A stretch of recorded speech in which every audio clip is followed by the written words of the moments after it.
everybody. Let's get started for session 4 of Product University Summer School. One of my greatest joys for these calls is the very beginning when everyone's saying hi and where they're from, because it's just so interesting to see Hawaii to Canada, Virginia. I thank you all so much, no matter what time of day it is for you, that you're tuning in to hear me. So thank you so much. Without further ado, let's get started. I just saw that last one said San Diego. Call out to San Diego. That is actually where I'm from. But anyways, let's get started. All right.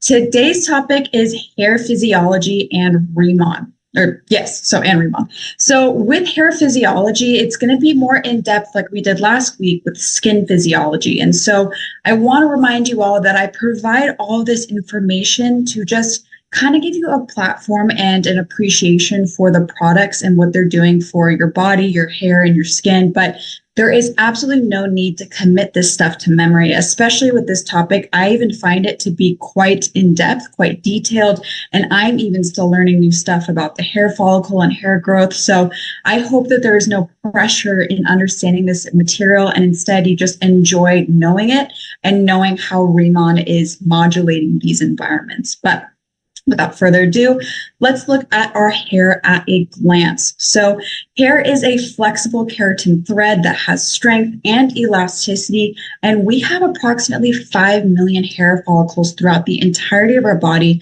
save for just a few select locations. So it's going to be the palms and the soles of your feet, the vermilion zone of your lips, and then a few other areas. And so your hair actually does have a role. Probably the most prominent role, of course, is aesthetic appearance and the ability of self-expression. So there's so many things you can do with your hair, whether you do dye it or simply style it, to show people, essentially your perceptions. If you like color, if you like your hair in braids or anything like that, it allows other people to perceive something about you. But it also does play a role in the protection of your body. So it actually has protection against external elements. There's thermal regulation and even UV protection, specifically with the hair on your scalp, protecting your scalp from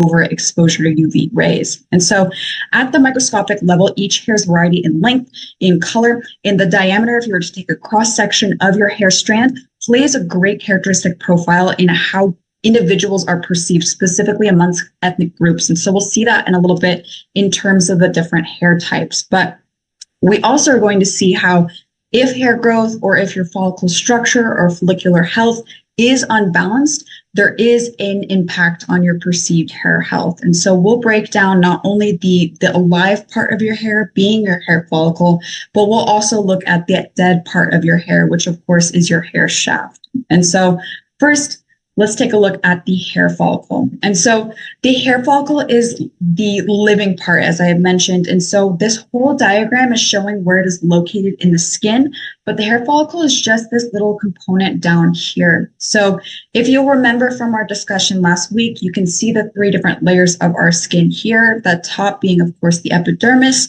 our dermis being that section in the middle, and then that hypodermis at the bottom. And so the hair follicle and the hair shaft is actually thought to be part of the epidermis, so that top layer. As you can see here, as it grows, it actually kind of curls inwards, and so that is still considered the epidermis, but the hair follicle itself is located or lodged within the dermis. And so the hair follicle is part of what is known as the pilosebaceous unit, which is a crazy name, but it allows us to identify the other components outside of just the hair follicle alone. So, of course, we have the hair follicle here, but then you also have a sebaceous gland. And if some of y'all will remember, sebaceous glands create sebum, which is a natural oil that our body produces that lubricates this growing hair and allows it to smoothly go out of the eventual external part of our body. So eventually going out of that little hair follicle. But you also have this erector pili muscle as part of this pilosebaceous unit. And this is what helps our hair stand up, especially to sensory perception, whether you're cold or even if you get goosebumps, that's going to help erect the hair is with that muscle. And so with the hair follicle specifically, we're going to look at this bulb. So this hair bulb is the region that is actively producing your hair. And so the bulb receives a cluster of different blood vessels and from the dermis, and this blood vessels supply oxygen, supply nutrients, and help with the growth of the keratinocytes, which are those cells. And so if you'll remember, keratinocytes are the cells that make up our skin as well. And so the hair begins also as keratin, as keratinocytes.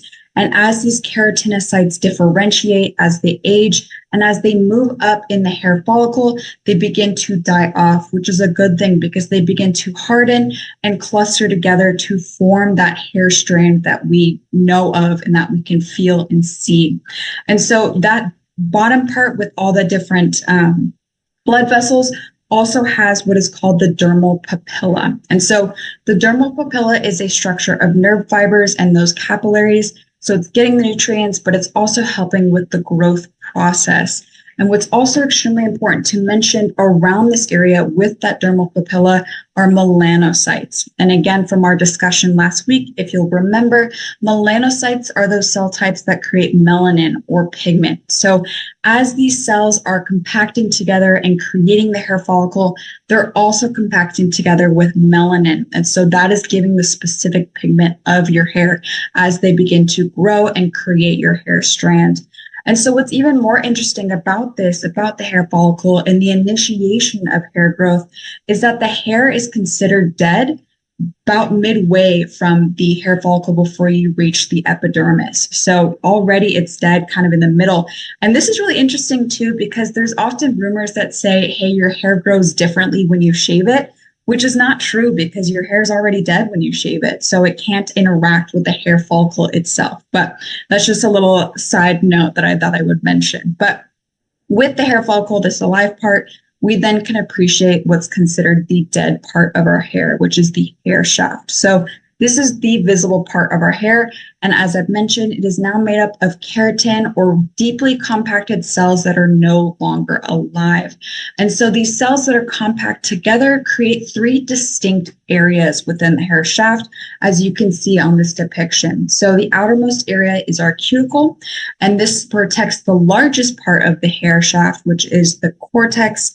And then internally is the medulla, And so with the cuticle cells specifically beyond the outermost layer, these are actually translucent and layered like shingles.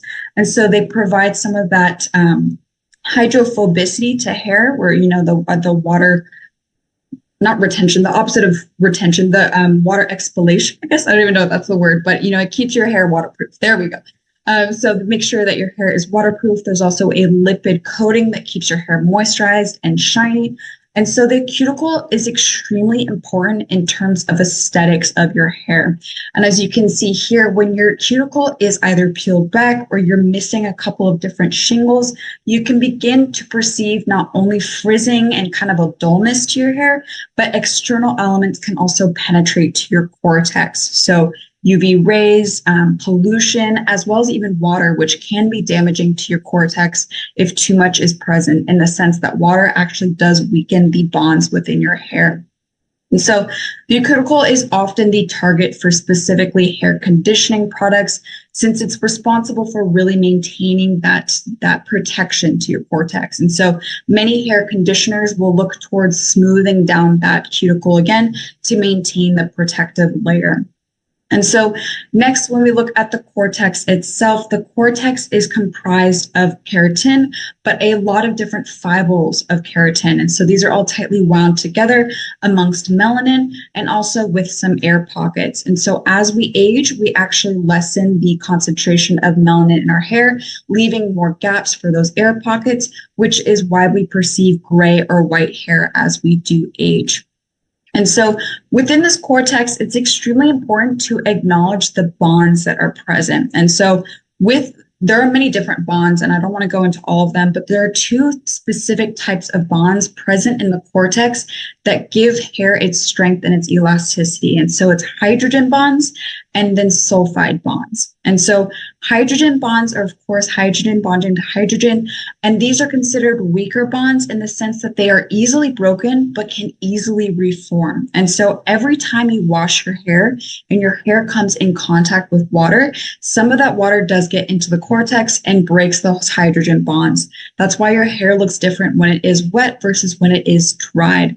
And then other terms of more temporary hairstyling. So curling your hair, straightening your hair, that is all affecting the hydrogen bonds. And that's also why it's not permanent in the sense that once you wash your hair, that straightening or curling effect has gone away. And also why oftentimes that hairstyle is susceptible to humidity because the water in the atmosphere can easily reform some of those hydrogen bonds or cause new hydrogen bonds to form. But the opposite, the sulfide or disulfide bonds, these are extremely strong bonds. And so disulfide bonds are what we are breaking when we bleach our hair and when we color our hair.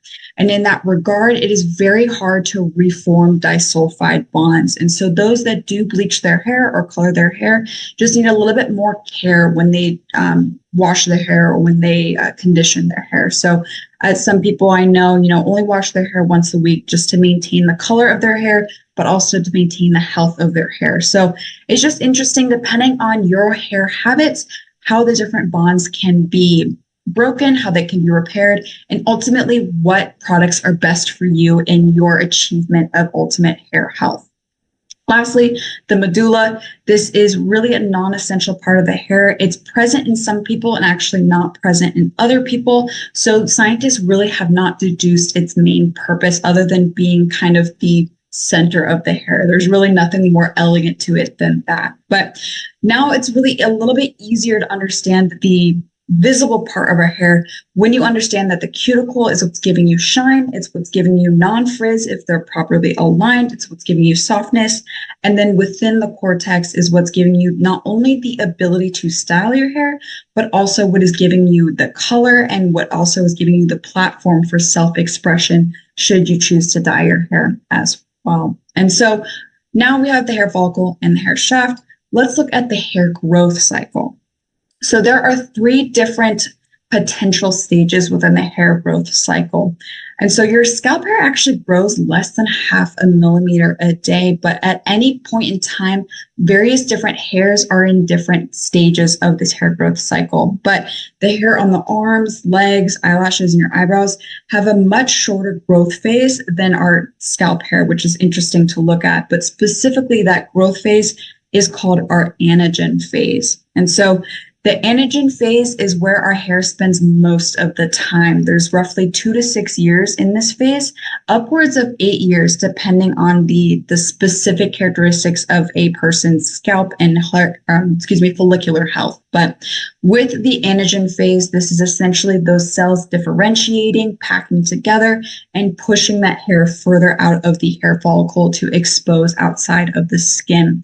And so the majority of the hair on our heads are in the anagen phase. Roughly 80 to 90% are at any one point in time in the anagen phase, in this growth phase. And so what's interesting is that growth phase of our hair on our head being 2 to 6 years, even 8 years, the hair that's on our body can be as short as 45 days. So it's really just looking at the difference and the majesty of the human body and how these different things are created and modulated. But anyways, I digress. So anagen is growth. Then we get to the catagen phase. So this is a transitional phase that lasts just a couple of weeks. And it's when your growth has stopped and that new strand of hair, or I guess that old strand of hair now, is beginning to detach from the bulb and from the hair follicle. And so the outer root, which is just the outermost portion of the keratin that was adhering the growing piece of hair to the dermis, begins to detach. And so this is going to allow the hair to easily fall out when it is ready. And so when it is ready, that is the telogen phase. So in this instance, the hair follicle or the hair strand is completely detached and a new cell cycle, a new hair growth cycle is ready to begin. So essentially a return to anagen, but with a new strand of hair. And so this hair that is in telogen will either fall out on its own or the newly growing hair will push it out of the hair follicle.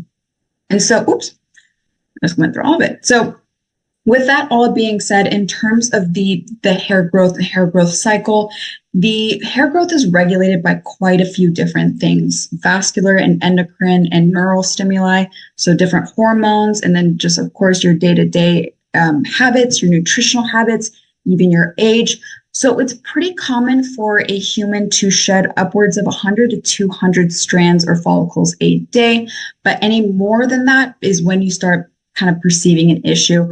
And also, any hair that is shed while it is in the anagen phase, when it is supposed to be in the growth phase, is another indicator of something wrong. And so that's what a lot of different scientists and doctors will look at when addressing someone who might present with hair loss. But I digress again. Let's get to hair types. So with the different types of hair growth and with the different hair strands, there are so many different ways to characterize hair. So I've listed some of the perceived hair types here. So one of the ways in which you can classify hair is through its density. So thick, medium, or fine. And so with thick or with coarse hair, it's obviously going to be the most dense. It is often more resistant to certain chemical processes, such as hair perming, because of that density and because of the strength of that internal cortex.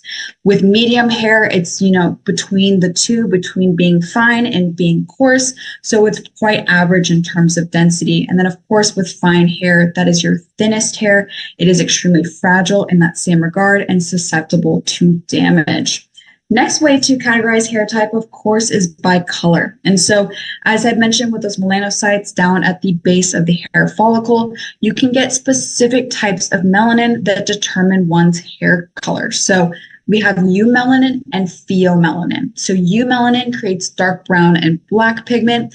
Pheomelanin creates red and blonde pigment. And of course, the density of melanin, of eumelanin and pheomelanin in a singular hair strand can vary across someone's entire head. That's why, I have red hair perceivably, but I have blonde and brown strands throughout. So that's another way that hair is so intriguing, because no two people have the same exact growth of hair color.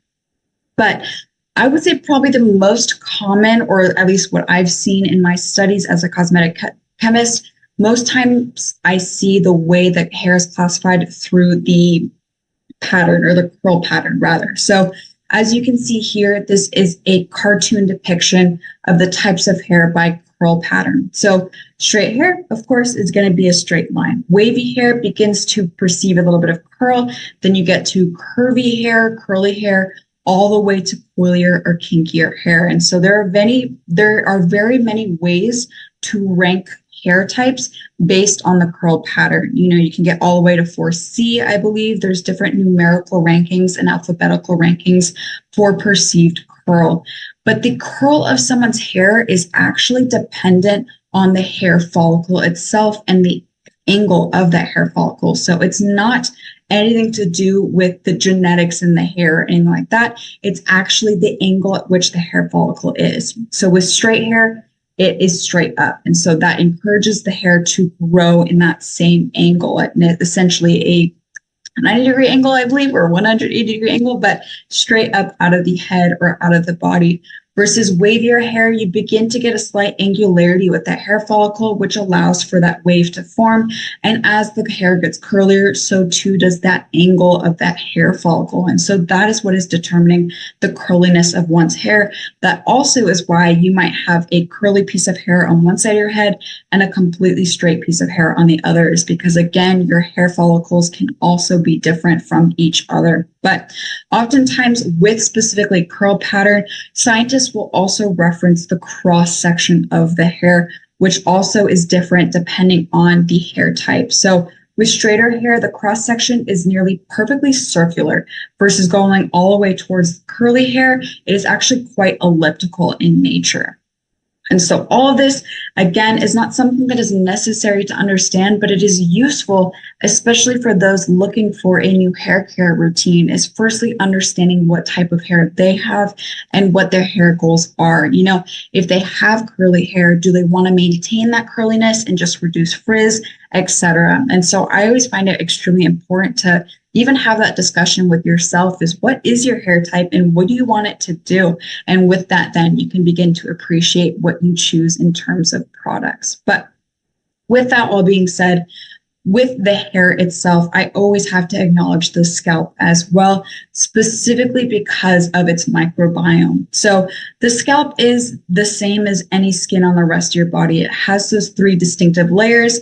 It has the need for collagen, for hyaluronic acid, for your barrier. So with your lipids and your cells tightly packed together, all of that still remains the same with your scalp.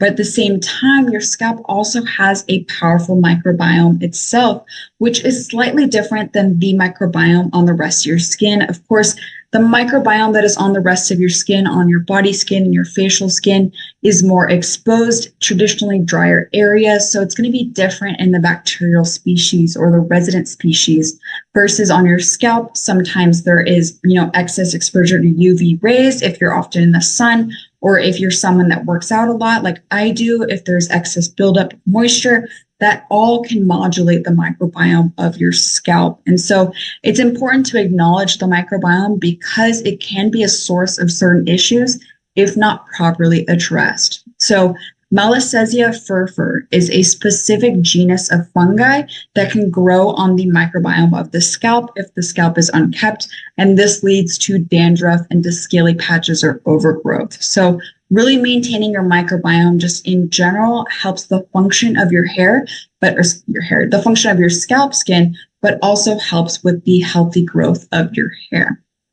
And so with kind of acknowledging the microbiome and the skin and the hair, what are some common hair concerns that we all often perceive?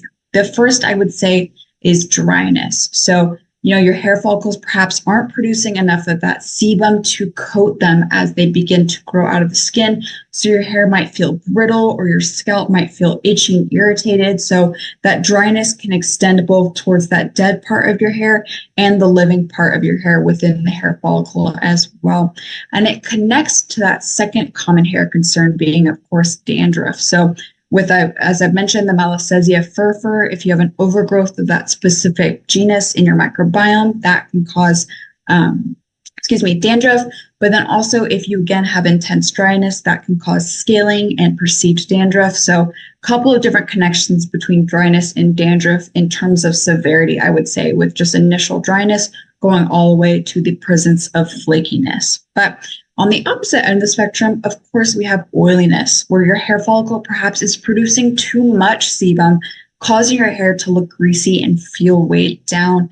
But this can also be due to hormonal regulation, to diet, external exposures, or even overwashing your hair. And this goes for your skin as well. So it's really important to lock down a fantastic hair care routine so that your presented health of your hair is not a misconception because you are overwashing or because you are using too harsh of products. So this oiliness can be something that is actually true or is actually just because of your current routine, which is a little difficult, but it can still be addressed with the proper hair care products. And then lastly, and I would say honestly, most common, even if you don't dye your hair, is cuticle damage. So your hair shaft, if you remember, it has that cortex and the outer cuticles. So you're either missing cuticles, the cuticles are not properly aligned, and that has led to a decrease in hydrophobicity, or you might see some frizz or some easy breakage because, again, the cuticles are not there to protect. And so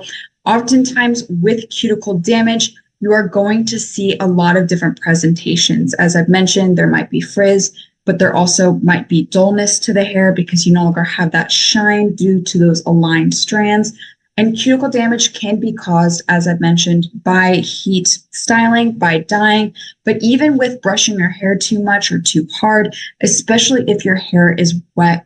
When your hair is wet, it's more elastic. And if you stretch it past the point of its elasticity, that can lead to breakage and it can lead to damage. So that's why I always tell people to comb their hair when it is wet versus brushing it, because it's going to pull less of that hair towards the point of breakage. But now all this mentioned or noticed, what is Riman creating? What is Riman doing to address these common hair concerns? And so, as I'm sure y'all know by now, we have our patented beautiful microalgae complex Deserty Cola. And so Deserty Cola, or the miracle of the desert that we so aptly named it, is simply a microalgae that is native to desert biomes.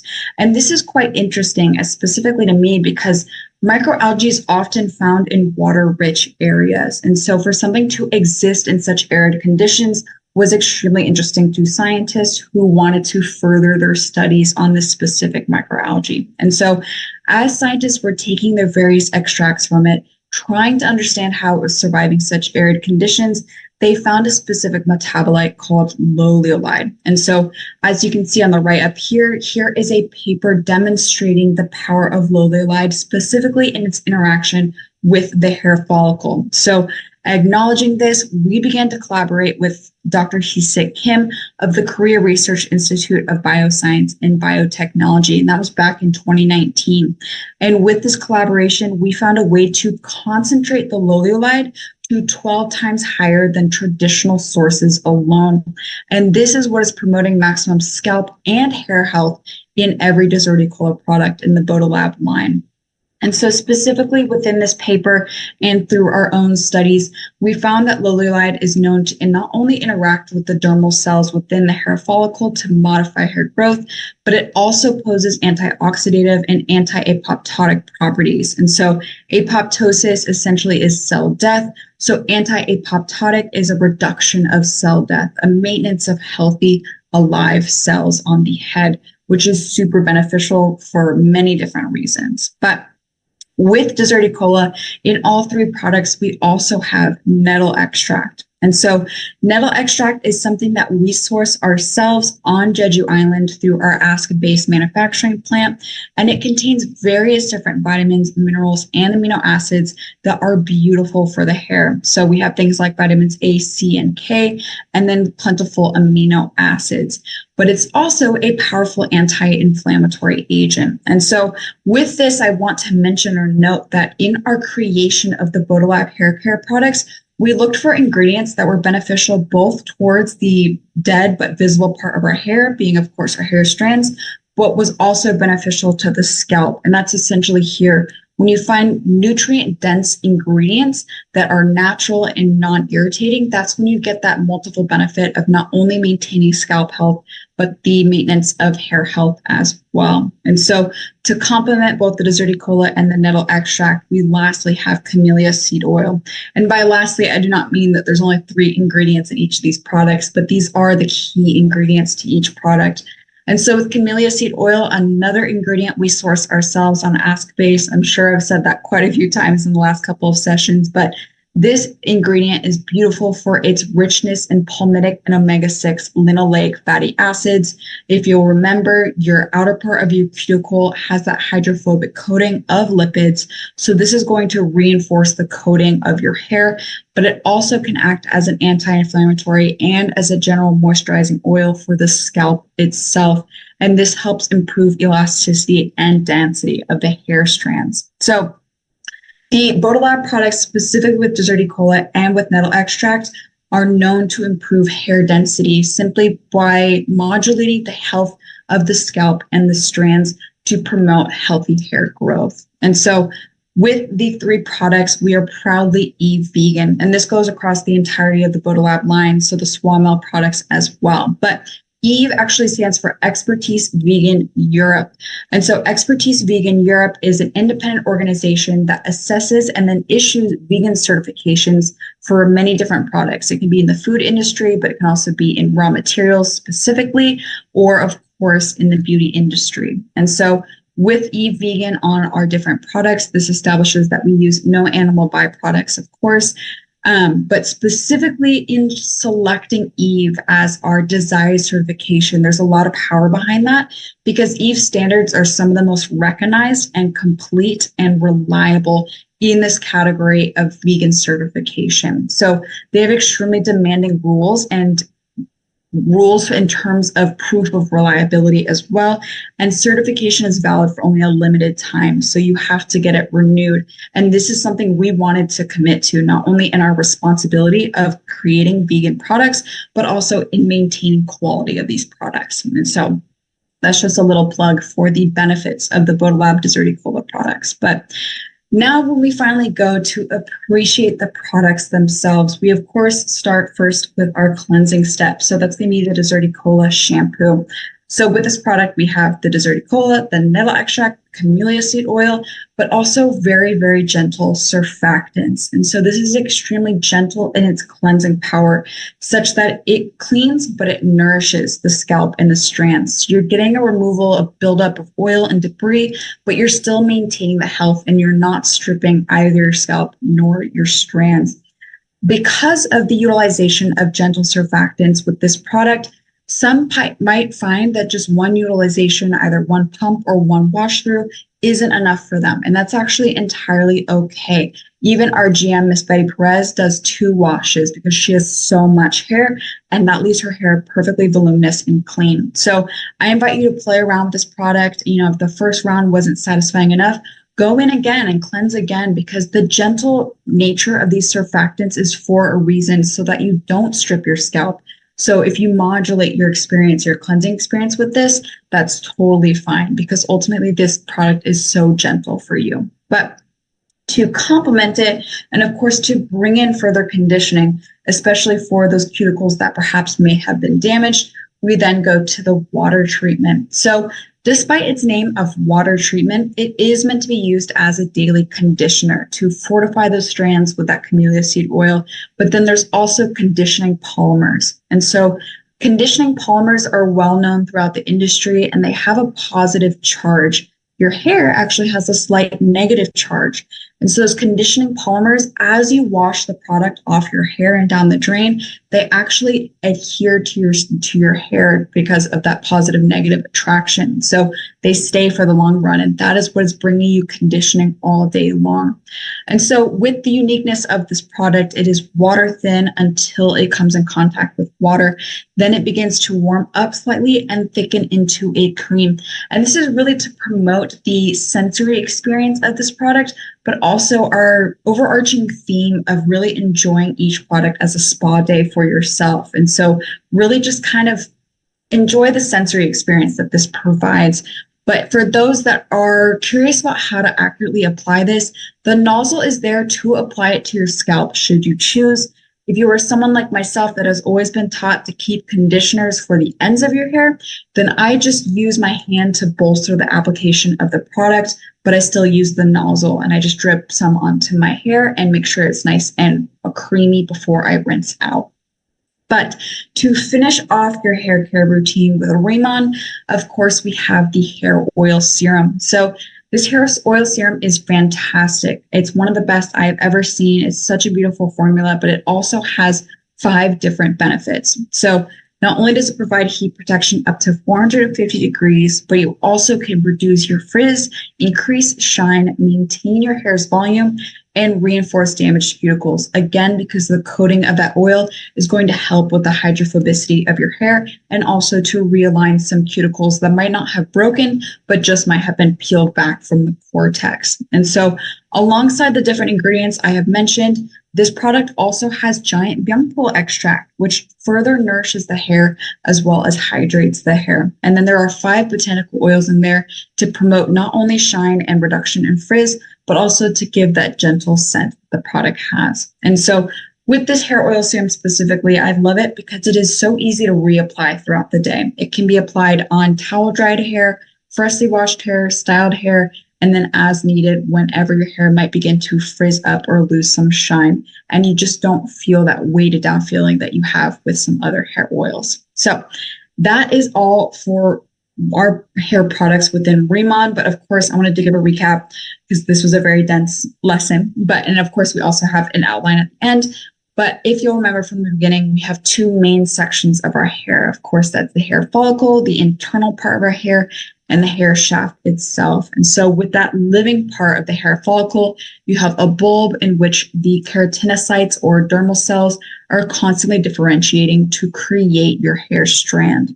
The hair shaft is the visible portion of your hair, which does extend from the scalp and is comprised of 3 distinct layers, but 2 of which are the most important, your cuticles being the outermost layer, and then of course the internal layer being your cortex. And then Past all of this, past just your hair, your scalp itself is a huge and crucial component of your perceived hair health. So with that being said, then of course, it's going to have the same structure of your skin layers and same functions of your skin layers, but it is also going to have its own microbiome. And so this microbiome needs its own balancing. It needs its own beauty in terms of its microflora. So this is something that can also be addressed through the products you choose and through your daily habits. And so all of this, there are multiple different ways in which your hair can be maintained in its health, but also in which issues can arise. So some of the things I acknowledged were dryness, dandruff, oiliness, or even, of course, cuticle damage. And so with dryness and dandruff, you're looking to reinforce moisturization to both the scalp and the strands, as well as water maintenance specifically for your scalp skin. With oiliness, you want to address if either you've been overwashing and your hair has been compensating by producing more sebum, or if you didn't have a sufficient enough cleansing routine in which bringing on a more cleansing shampoo can really help reduce your oiliness.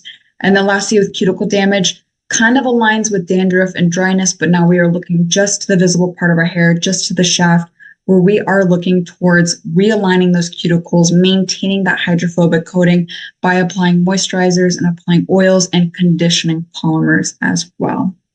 And so with all of that in mind, knowing these solutions for these common hair problems, we worked tirelessly to create the Deserticola Bodolab line. And so in collaboration with Crib and with Dr. Hee-Sik Kim, we had that patented Deserticola extract with a high concentration of the metabolite loluolide.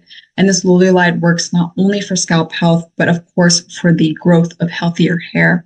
And to marry with it, we have natural extracts that we have produced ourselves on Jeju Island to further those moisturizing and nutrient deposition benefits. And so within the Deserticola line, the shampoo comes in first to cleanse the scalp, cleanse the strands, wash the day away without stripping your natural oils and without stripping your hair in general, just to instead balance the strands and improve your hair density.